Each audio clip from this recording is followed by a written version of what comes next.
guys, it's me again, Chris, and as promised, today we're going to be talking about, do you really need to bring an awning or a canopy when you go camping?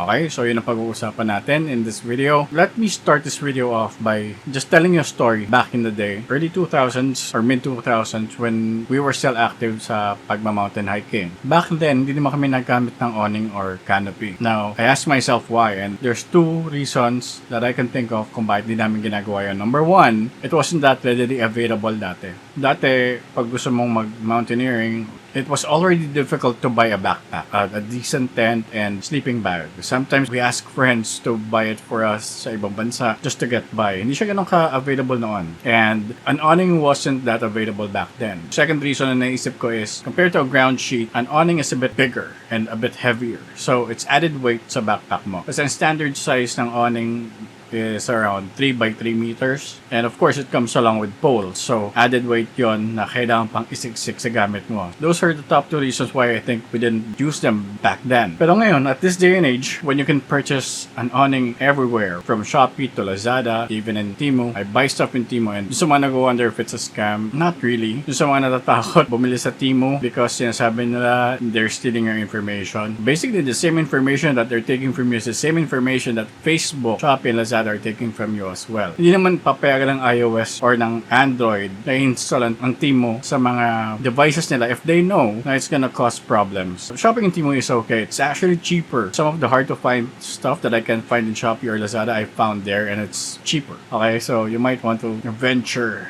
that way as well if you want to buy camping stuff. Going back, now that mas madali na siyang mabili, is it something that you should consider buying when you go camping? The answer is yes, but do you actually need it? Ang tanong kasi is, do you need an awning to go camping? The answer is no, you don't. You can just have your tent and your equipment or your stuff, yung upuan mo, table mo, cookware mo, sa labas ng tent mo, and you'll be fine. But I'm gonna talk about why it's better to have an awning with you when you go camping. It's not required. Again, you don't need it. You can camp quite comfortably even without an awning. But I'm gonna explain why it makes the camping experience way better. So let's get right to it. So number one, and the most obvious reason, of course, is it protects you from the elements above. What do I mean? Paano kung sobrang init? What if you arrived in camp and it's freaking hot, tapos magsiset up ka ng tent, set up mo yung lamesa mo, yung upuan mo, yung kitchen mo, and it's sobrang init. Setting up your awning or your canopy first will help make setting the rest of your campsite up a lot easier. You'll be able to do it a lot more comfortably. What if umuulan? Same lang din. It will help you set up your camp even if umuulan. And let's assume na hindi naman naulan or hindi naman gano'n kainit, and you set up your camp. Later on, if it does rain, if it does get really hot, your awning will give you added protection from the element, like rain or heat. Kasi imagine this then, kung wala kang canopy, your tent is gonna absorb most of the heat coming from the sun. If you have an awning, that's an extra layer of protection to prevent your shelter from getting too hot. It helps in that sense as well. So nakakatulong talaga siya ma-reduce yung heat, and of course, kapag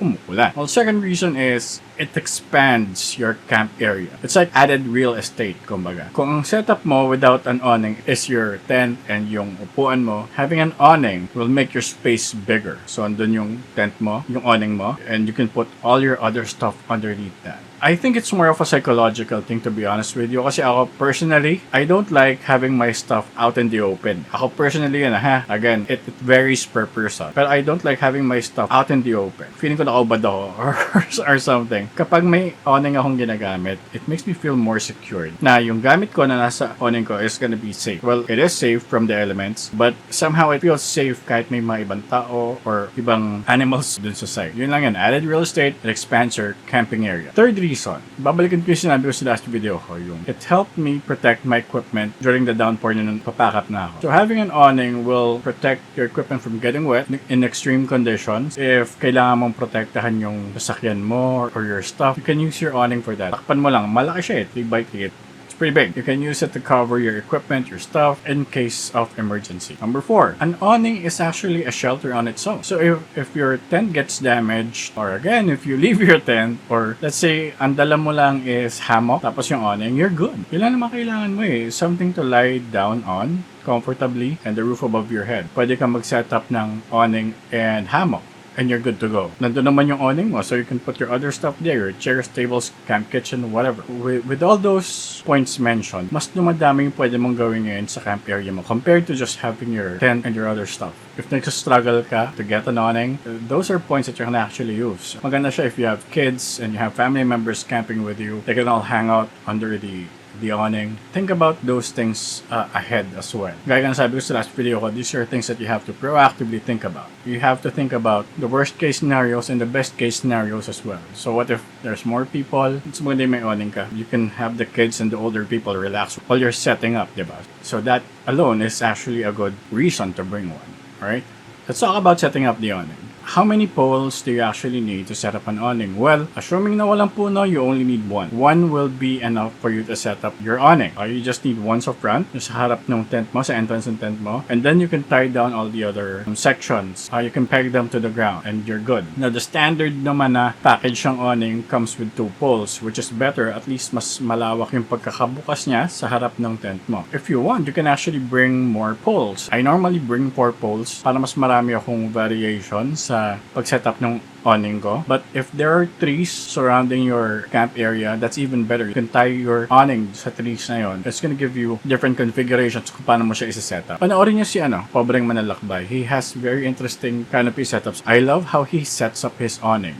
Check him out as well. If you're watching this video, you probably watch him already. Kasi he's one of the more popular solo motocamping ASMR creators here in the Philippines. Check him out. Ang ganda ng setup niya. Oh, speaking of Pobreng Manlalakbay, tignan yung ginagawa niya, yung mga poles niya. Sinasabitan niya yun ng ilaw, sometimes even his cookware. Sobrang dami magagawa when you have an awning compared to not having it. You don't need it, but having it makes the whole experience a lot better. Okay? So I hope I was able to answer that in this video. If the information I gave you helps you decide if it's something that you need or something that you want, great. Please share your thoughts in the comment section below. Please don't forget to hit like, subscribe, and share the video. And again, it's me, Chris. Everybody love everybody. Peace.